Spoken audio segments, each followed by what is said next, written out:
निश्चित सांगतो, ज्यांच्या क्षेत्रात पाणी नसेल, तुम्ही थकले असाल, हरले असाल, तुमच्या आजूबाजूच्या क्षेत्राचा अभ्यास करा.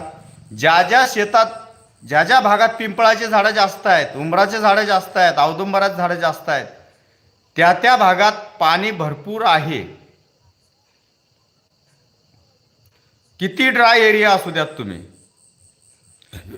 ज्या शेतामध्ये विहिरीच्या आसपास औदुंबराचं झाड आहे, त्या विहिरीला पाणी आहे बऱ्यापैकी.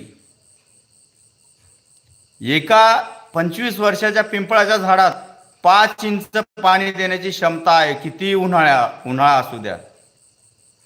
मग आपलं पाणी आपल्या शेतात निर्माण करा. दुसऱ्याच्या शेतात असलेलं पिंपळाचं झाडाचं पाणी आपल्याला किती दिवस पुरणार आहे?